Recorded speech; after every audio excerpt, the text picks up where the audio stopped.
and you only had it yourself. But wait, I love myself. That was the key, now it's switching back. Hi guys! So ngayon nagre-ready na ako, papunta kami ngayon sa Subic, Matnog, Sorsogon. So mag-overnight kami doon ng mga ate ko. Siyempre kasama tayo, hindi ako magpapahuli dyan. Kaya let's go!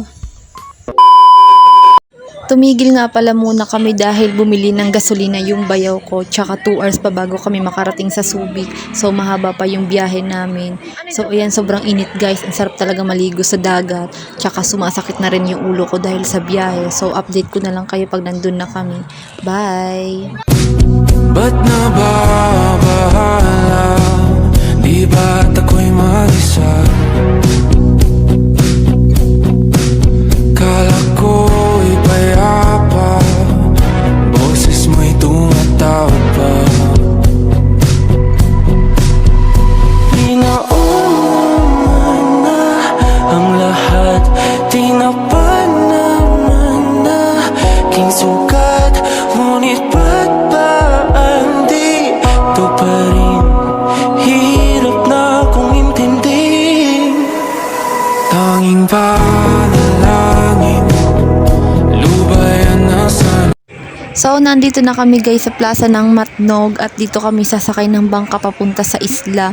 So, ayan, hinintay ko yung mga ate ko dahil may kinakausap ata sila na tao tungkol sa babayaran namin dito ng parkingan. Maglilipat daw uno pag may tataksan. Sa barangay yun.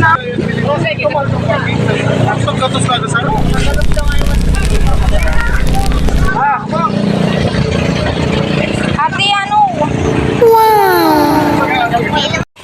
Nakasakay na kami guys, papunta na kami ng isla. So nakaka-excite dahil ang sarap na talaga maligo ngayon, sobrang init. So ayan, after 3 years talaga ngayon lang ulit kami nakabalik dito dahil syempre mahal din ang gastusin mo para makapa-overnight tayo dito. So sorry nabubulol. So ayan, kasama ko yung mga kapatid ko, sila mama, tsaka yung mga bayaw ko, tsaka syempre yung jowa ko.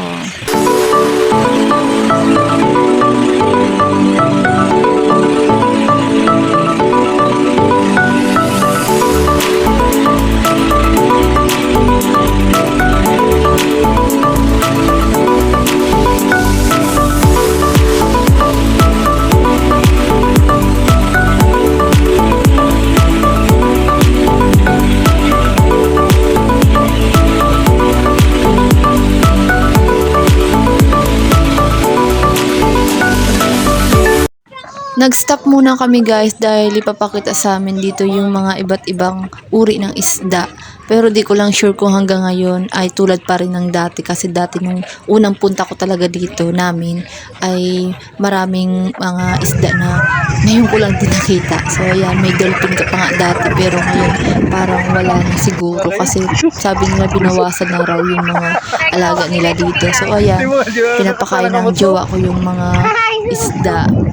Hindi ko alam kung anong isda yan, pero ayan. Sobrang linaw talaga ng tubig.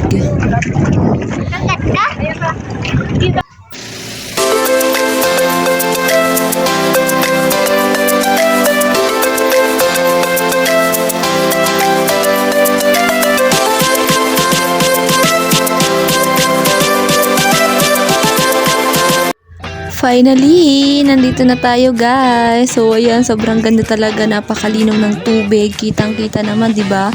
So ayan, ito talaga yung pinaka gusto ko talaga balik-balikan dito sa Sorsogon.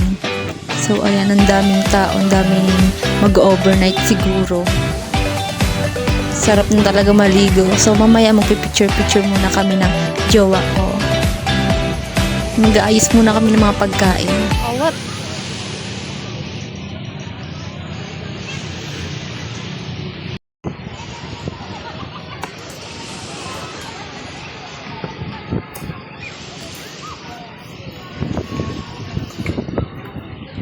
So So, kakatapos lang namin mag-picture kanina pero hindi na kami nakapag-video dahil napaka-arte ng kasama ko, ayaw maghawak ng cellphone.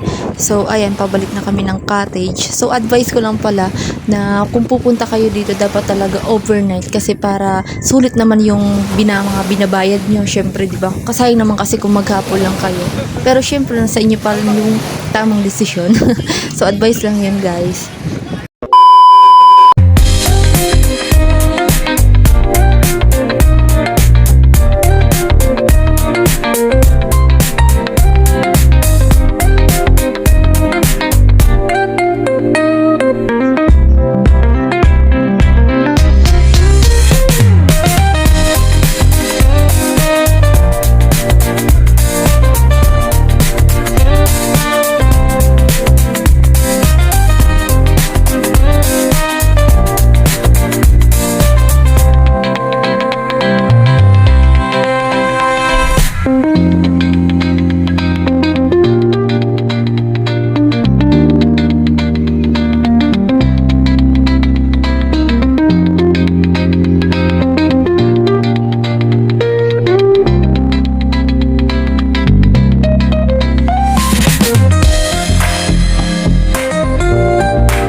So, 7 PM na ng gabi, marami pa ring tao, tsaka umiinom dito sa labas. At kakain muna din kami, tsaka pupunta kami bukas sa may kuweba, dun kami magliligo bago kami umuwi. So, ayan sila.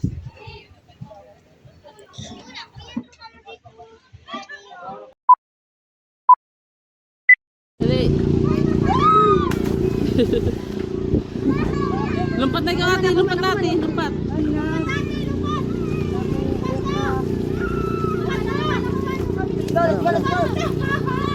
Lumpat na. Aray!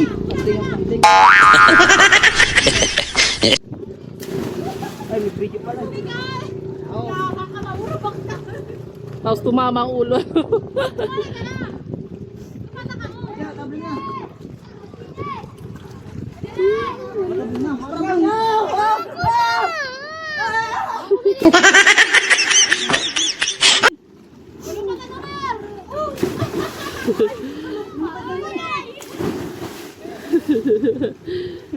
Kaiyak.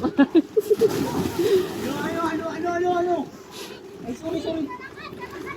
Sarang ay.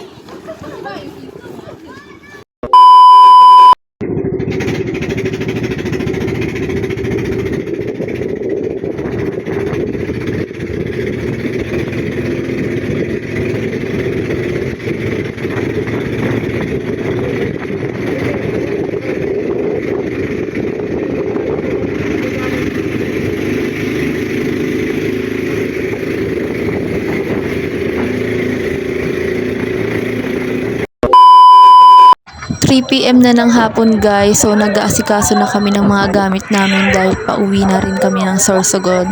So, hinihintay lang namin yung bangka na susundo sa amin.